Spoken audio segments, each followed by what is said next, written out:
Hi, Angus. So, why did we read your Complexity 101 article? A few years ago, students told me that chapters 4.1 and 4.2 were pretty difficult and abstract chapters. I agreed.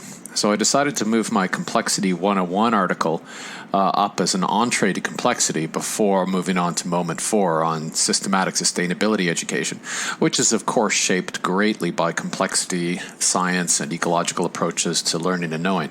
If you haven't already gone through the content for that week, including the blue background slides, make sure you do.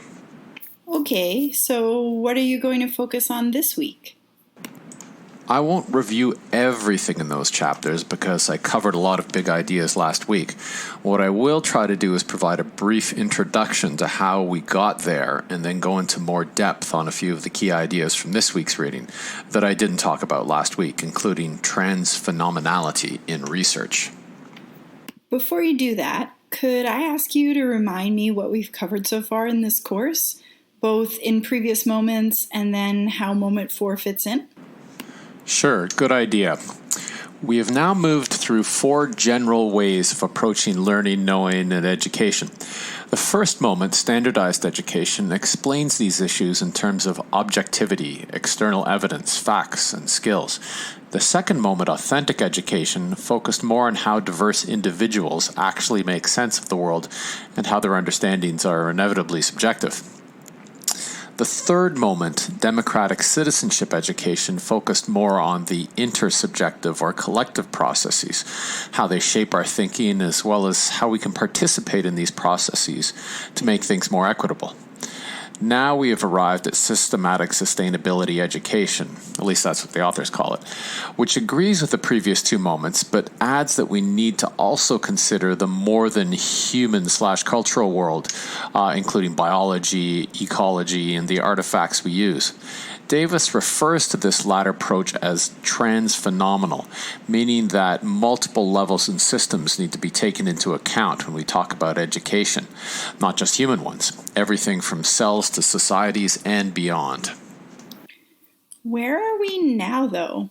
It seems to me that popular media is stuck in moments 1 and 2, while schools and universities incorporate parts of all the moments, or at least the first 3.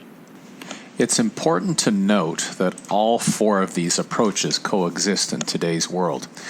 Standardized education's traditional mechanical science assumptions about teaching and learning are still very much with us. In fact, most of what we see in popular common sense media still manifests these fossilized and problematic assumptions. For example, when we hear about standardized test scores and how teachers need to deliver education to students, like learning is some sort of parcel.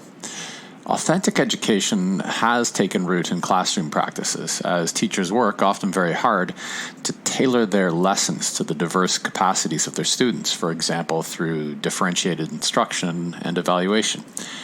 In educational research in the social sciences more generally, though, Moment 3, including its concern with equity, social justice, and collective processes, is really the dominant paradigm these days. Most of the theses that I see, for example, use social constructivism or critical theory as their primary lenses for talking about learning. Finally, there's Moment 4, systematic sustainability education, which is associated with complexity science and ecological approaches. In the opinion of the authors and myself, this represents the leading edge in academia, especially in interdisciplinary and transdisciplinary research. I'm not saying it's the last step, of course, because, as I mentioned earlier, we can probably expect new and more ideas to emerge in the future.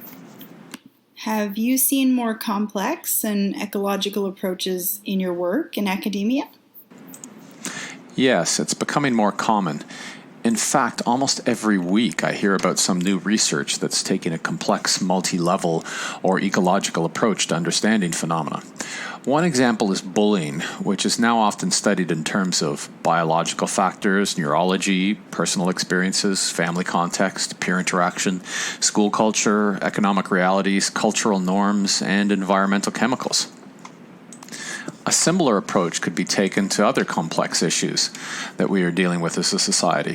For example, obesity can be seen as arising in a similar complex mix of interrelated factors, including not only biology but also social norms, inequity, and prejudice. This is a sort of multi-level ecological transphenomenal approach that Moment 4 applies to learning, knowing, and education. Not surprisingly, this is also what the authors and I would advocate as the most sophisticated way, currently at least, to understand and deal with education. But are many people in education really taking this approach? Not yet, but it's getting there. Educational research has recently done a better job of understanding individual, social, and cultural dynamics. But until these Moment 4 sorts of ideas came along, it largely ignored or minimized important biological, physical, and ecological influences on learning and knowing. That's one big thing that Moment 4 adds to educational thinking.